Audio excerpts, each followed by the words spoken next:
My name is Dennis Kowalczyk. I am a retired electrician from Green Bay, Wisconsin, and I want to be honest with you from the first sentence.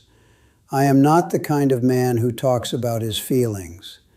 My father did not talk about his feelings. His father did not talk about his feelings. The men I grew up with in Brown County expressed emotional states primarily through the quality of their silence and the specific grip of a handshake. And I absorbed that tradition so thoroughly that my wife Roseanne told me once, not unkindly, that getting an emotional response out of me was like trying to read a book that had been left out in the rain. You could tell something was written there, but it took considerable effort to make it out. I tell you this because what I am about to share with you required me to become a different kind of man than the one I spent 63 years being. And I think you deserve to know the distance between where I started and where this experience took me. In November of 2020, I died in my sleep from a cardiac arrhythmia in my own bed in Green Bay, Wisconsin. And I was shown something on the other side that I have not been able to keep quiet about since, which is the most out-of-character thing that has ever happened to me. And I include in that comparison the time I cried at a Packers game in 1997, which I have never fully explained to anyone. Let me tell you about the man who went to sleep that November night. I grew up on the west side of Green Bay, the son of a man who worked the line at a paper mill for 31 years, and a mother who cleaned houses 3 days a week and made the other 4 days run with an organizational efficiency that the paper mill could have studied to its benefit. We were not poor, and we were not comfortable. We were the specific economic category that exists between those two descriptions, where money is not a crisis, but it is always a conversation.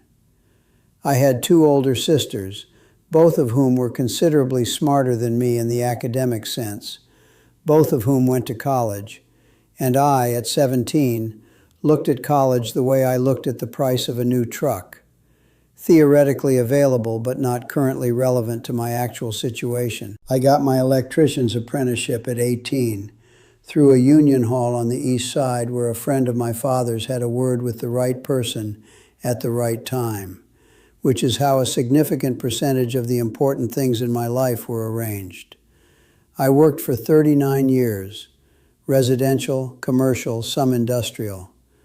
I was good at the work in the specific way that people who are patient and precise and not easily frustrated by problems that do not immediately reveal their solutions tend to be good at electrical work. A wire is either carrying current or it is not. A connection is either clean or it is not. I appreciated that clarity. I built my professional life on it. I met Roseanne at a fish fry at St. Francis Xavier Parish in 1983. She was 22 and had recently finished her nursing degree and had the specific quality of paying complete attention to whoever she was talking to, which I had not encountered in any previous conversation and which I found disorienting in a way that I later identified as attraction. We were married in 1985. We had 3 children, our son Kevin, who was a plumber in Appleton, our daughter Sheila, who taught kindergarten in Green Bay, and our youngest, Patrick, who was 29 in 2020 and working in information technology in Milwaukee, close enough to come home for holidays, but not so close that the holiday preparations were complicated by his opinions about how they should be run, which were numerous. I want to tell you about my faith because it shaped the container I brought to what happened, even if what happened eventually outgrew the container. I was Catholic the way Green Bay Catholics are Catholic, which is to say completely and without particular examination. Mass on Sunday, fish on Friday during Lent, the full sacramental program delivered on schedule from baptism onward. I believed in heaven in the way I believed in Canada. I had never been there, but I had no specific reason to doubt its existence. I said prayers the way I said the Pledge of Allegiance, with genuine respect and without excessive attention to the individual words. Roseanne's faith was deeper and more considered than mine, and I trusted it the way I trusted her nursing judgment, as the product of someone who had paid more careful attention to the relevant evidence than I had. By the time I was 63, I had the faith of a man who had not been sufficiently challenged to examine it, and I did not know that was what I had. And then November of 2020 arrived and examined it for me. I need to tell you about the year before the arrhythmia because it is part of the story. 2020 was, for reasons that anyone watching this does not need me to explain in detail, a difficult year. I had been retired since 2018. Roseanne was still working part-time at a clinic in Green Bay. The grandchildren, Kevin had two, a boy and a girl, ages 7 and 4. Sheila had one, a 3-year-old girl named Abby, who looked so much like Roseanne at that age that it was disorienting to look at her directly. The grandchildren were the primary pleasure and organizing principle of my retired life, and in 2020, they became largely inaccessible in the specific way that 2020 made the primary pleasures and organizing principles of retired life inaccessible. I am not going to overstate my suffering relative to what other people experienced that year. I am going to say honestly that I was lonelier than I knew how to process and more frightened than I was willing to admit, and that the combination of those two things had been sitting in my chest for 8 months by November. I also had, I learned after the arrhythmia, a cardiac condition called hypertrophic cardiomyopathy that I had been carrying without knowledge since probably my late 40s, a thickening of the heart muscle that creates electrical instability and that is, in a meaningful percentage of cases, the mechanism by which otherwise healthy-seeming men die in their sleep. My cardiologist, Dr. Ellen Marchetti at Bellin Hospital, told me after the event that this condition is often discovered post-mortem. She said it with the gentleness of a person who understands that the phrase, discovered post-mortem, is doing some significant work in the context of a conversation with a living patient. It is a Sunday night in November of 2020. Roseanne and I have watched the evening news, which in November of 2020 was an act of either courage or masochism, and have gone to bed at our usual time of 10:30. I remember this night specifically and completely, the weight of the blankets, the sound of the wind off Lake Michigan that reaches the west side of Green Bay on certain November nights, with the specific message that winter is not arriving, but has in fact already arrived, and was simply allowing you time to adjust to the idea. Roseanne fell asleep before me, the way she usually did.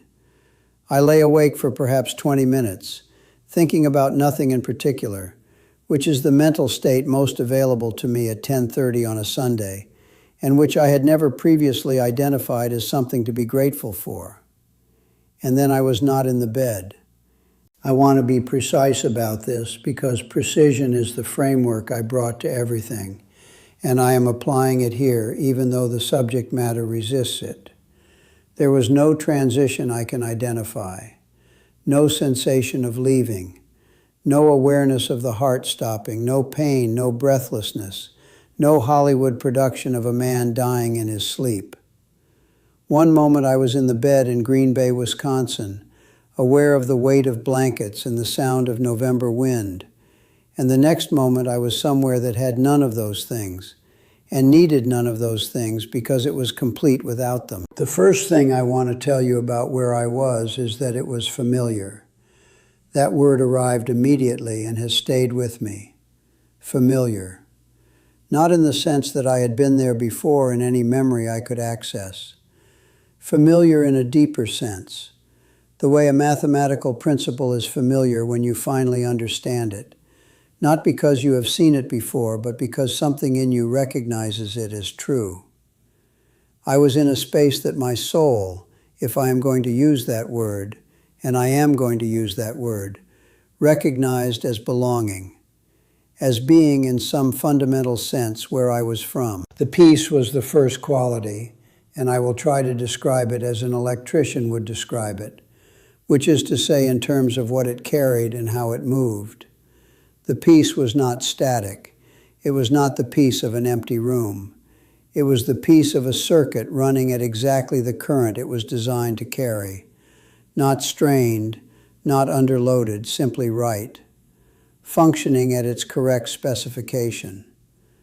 I had spent 39 years diagnosing electrical systems, and the most satisfying sound in that work was the sound of a system running clean. No resistance, no heat, no noise. What I felt in that space was the spiritual equivalent of that sound, extended to encompass everything. The light was everywhere, and I am going to say something about the light that I have not heard in other accounts, and that I think is specific to what I was shown. The light was not decorative. It was not the backdrop. The light was the content. What I mean is that the information, the understanding, the knowing that arrived throughout the experience arrived as the light rather than alongside the light. The light and the understanding were the same thing. Seeing it was understanding it.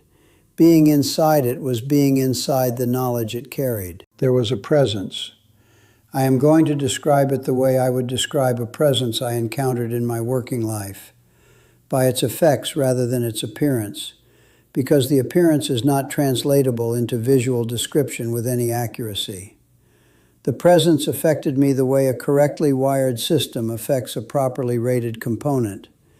It flowed through me at exactly the current I was rated for, which is another way of saying it knew exactly what I was and gave me exactly what that required. It was personal. It knew Dennis Kowalczyk from Green Bay, Wisconsin, the retired electrician who cried at a Packers game in 1997 and never explained why. It knew all of it. It held all of it with a completeness that made the holding feel effortless, which I think is what it feels like to be held by something that has infinite capacity. Then I was shown the reason for the struggles. I want to build up to this properly because it is the core of what I was given and the reason I am here talking to you. And I think it deserves to arrive with the context that makes it land the way it landed for me. There was a review.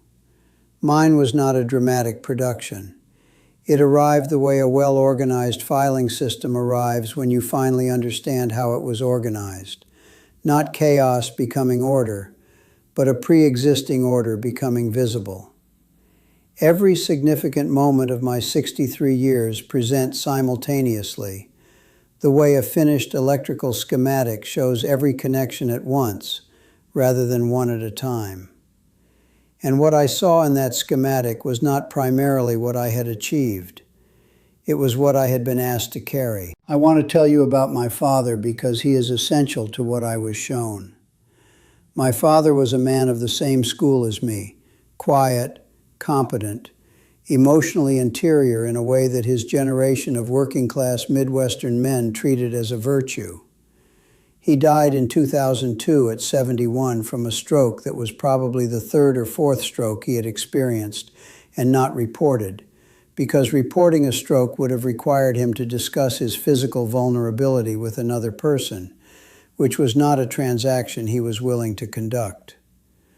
I loved my father completely and had never, in 40 years of being his son, told him so. He died knowing that I loved him the way I knew Canada existed, as an acknowledged fact that neither of us saw any pressing reason to state out loud. In the review, I saw that relationship from the inside, from my father's inside, and what I understood was the weight he had carried, not the weight of the paper mill or the limited money or the Wisconsin winters, the weight of emotional isolation, the weight of a man who had been given a template for manhood that required him to keep the most important things in a room that nobody was allowed to enter, including himself. I felt that weight from the inside, and I felt what it had cost him. And I felt, and this is the part that reorganized everything, I felt what it had cost me to inherit that template without questioning it, what it had cost Roseanne, what it had cost Kevin and Sheila and Patrick, who had grown up with a father who loved them fully and showed it primarily through the quality of his work on their behalf. And then something happened in the review that I want to describe carefully. The presence, the warmth and intelligence that had been there throughout, communicated something that I received not as a sentence, but as a complete restructuring of my understanding of what difficulty is for. Every struggle is a curriculum. I want to say that again because it is the central thing I was given. Every struggle is a curriculum, not a punishment, not a random event, not evidence of an indifferent universe, a curriculum. The emotional limitations I inherited from my father were not a defect in the design.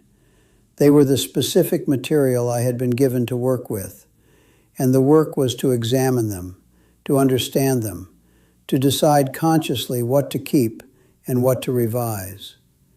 The grief of 2020, the loneliness, the fear I had been carrying in my chest for 8 months without naming it, all of it curriculum, all of it specific to Dennis Kowalczyk, designed for exactly his particular soul, presenting exactly the lessons that particular soul needed to learn. And here is what stopped me completely, what arrived with such force that even in a space without a body, I felt the impact of it. My father's struggle was also a curriculum, and his father's before him. And what I understood, looking at the full schematic of that lineage, was that the template of emotional silence that had passed from man to man in my family across generations was not a tradition. It was a lesson that had not yet been learned.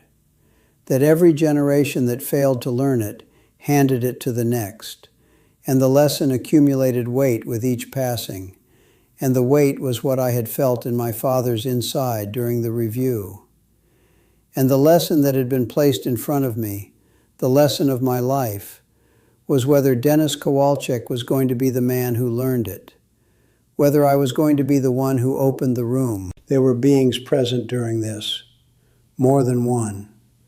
The quality of their presence was the quality of people who have been through the same curriculum and come out the other side, not superior, not instructional, more like companions who had traveled the same road ahead of me and were simply present in the way that people who know a road is passable are present when you are not yet sure it is. My father was there, not as he was at the end, diminished by the strokes and the years, as himself, complete, the version of him that the paper mill in the Wisconsin winters and the template of silence had not entirely obscured. He communicated something that arrived as both an apology and an absolution simultaneously, which is the most efficient communication I have ever received, and which I think could only be delivered in a space that exists outside of time. What I received specifically, shaped for an electrician from Green Bay, delivered in the language of what I already understood, was this. A circuit that carries its current only within itself generates heat and eventually fails.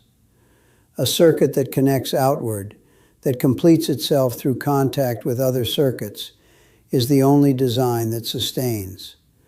The struggles are the resistance in the wire. The resistance is not the enemy. Resistance is what produces light. I want to sit with that because I think it is the most useful thing I came back with as a practical matter. The resistance is not the enemy. It is what produces light. The difficulty you are currently carrying, the grief, the fear, the inherited limitation, the lesson that keeps arriving in different forms because it has not yet been learned, that difficulty is the resistance in the wire of your life, and it is producing light. The only question is whether you are going to let it complete the circuit. I did not experience the return as a choice, and I did not experience it as a surprise. What I experienced was the completion of the curriculum for that particular session, the sense of a lesson that had been delivered to its necessary point, and that required the classroom of ordinary life to be applied. There was Roseanne, clear and specific and essential in a way that the experience had made even more evident. She was the primary circuit I was connected to, and the connection had not been given the quality of current it was rated for, and the remainder of my time was specifically for addressing that.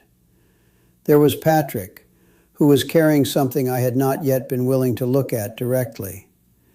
There were grandchildren who were going to grow up with a grandfather who either had or had not learned the lesson in time to offer them something different from what I had been offered. I came back in the bed in Green Bay. Roseanne was already awake. She told me later that something had pulled her from sleep. Not a sound, not a movement, something more like an absence, a quality of the room being wrong that her 35 years of nursing instinct registered before her conscious mind caught up with it. She had her hand on my chest when I returned. She felt the return. She told me it felt like a key turning in a lock. She called 911. The paramedics arrived within 8 minutes, and their equipment confirmed what the experience had already told me. My heart had been in a non-perfusing rhythm for an estimated 6 to 9 minutes before resuming, and the resumption was not, from the available data, something the paramedics could account for within their standard framework. I was transported to Bellin Hospital. The hypertrophic cardiomyopathy was identified. I received an implantable cardioverter defibrillator, a small device below my left collarbone that monitors my heart rhythm and will deliver a corrective shock if the arrhythmia recurs, which is the electrical solution to an electrical problem, and which I find, as an electrician, elegantly appropriate. I spent 5 days at Bellin. Kevin and Sheila came immediately. Patrick drove from Milwaukee in conditions that Roseanne later described to me as significantly worse than conditions in which a person should drive from Milwaukee to Green Bay, which I understood as the act of love that it was. I told Roseanne the full account on day 2 in the way that I have always told Roseanne the important things. After I had sat with them long enough to be sure I was not going to stop in the middle because the words had run out. She listened without interrupting. When I finished, she said, "Dennis, the room you have never opened, are you going to open it now?" I said, "That is what I was sent back to do." She said, "I know. I have been waiting outside it for 35 years. And she took my hand and we sat in that hospital room with the November wind off Lake Michigan, reaching all the way to the west side. And I was more present with her in that moment than I had been in 35 years of trying to be a good husband from behind a closed door. I told Patrick on day 4. What I needed to tell Patrick is his story and not mine to share in detail. But I will tell you that it involved the room opening and the current completing the circuit, and something shifting between a father and a son that I believe was the specific purpose of my return, and that I sat with Patrick in that hospital room and was fully present in a way that my father had not known how to be with me, and that his father had not known how to be with him, and that the lesson that had accumulated weight across 3 generations of Kowalczyk men was in that room on that day in November of 2020, substantially learned. The integration has been 4 years of daily practice. I want to be honest that opening the room does not mean the room stays open automatically. It is a discipline, a daily choice, a circuit that requires maintenance the way every circuit requires maintenance. I go to a men's group at St. Francis Xavier on Thursday evenings. 8 men, most of them my age, most of them carrying the same template I carried, most of them suspicious of the enterprise, and present anyway because something in them knows the lesson is overdue. I tell my account when it seems useful. I tell Kevin and Sheila and Patrick that I love them in actual words, out loud, on a regular basis, which they receive with the slightly startled gratitude of people who have wanted to hear something their entire lives and are still surprised when they hear it. Roseanne and I have Sunday dinners with all 3 families when it can be arranged. Abby, Sheila's daughter, who is now 7 and who has decided that her grandfather is her favorite person, sits beside me at the table and tells me things with the complete confidence of a child who has never been given a reason to believe her grandfather will not be fully present for what she has to say. She is correct. I am fully present. The room is open. The circuit is complete. Here is what I want to leave with you. From a retired electrician from Green Bay who died in his sleep and was shown the wiring diagram of a human life. The struggle is not a malfunction. I want to say that as clearly and as simply as I can, because I think it is the thing that most of us most need to hear, and that the universe spent 63 years trying to teach me before it sent me somewhere I could finally receive the lesson without interference. Whatever you are carrying right now, the grief, the fear, the limitation you inherited and never chose, the lesson that keeps arriving in different forms because you have not yet learned it, that is your curriculum. It was given to you specifically. It is rated for exactly the capacity you have. And it is not evidence that the universe is indifferent or that your suffering is pointless.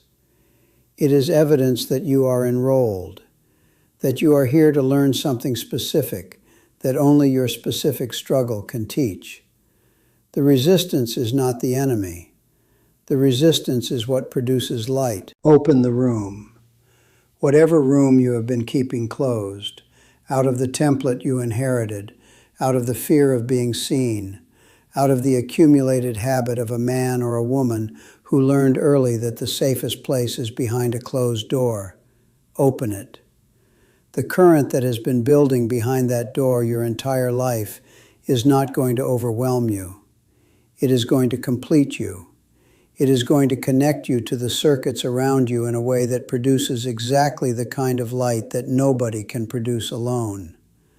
We are not here to carry the lesson to the grave. We are here to learn it. And the learning, the actual moment of the room opening, the current completing, the light coming on, that is what we were sent here for. That is the whole curriculum. That is what every struggle in every human life has been building toward. We are all enrolled in the same school. We are all carrying the same lesson in different forms. And we are all, without exception, capable of learning it before the session ends. I love you. I mean that in the full current of what that phrase is capable of carrying when the room is open and the circuit is complete. We are going to be okay. We are going to be more than okay. We are going to be what we were designed to be, which is connected and lit and home.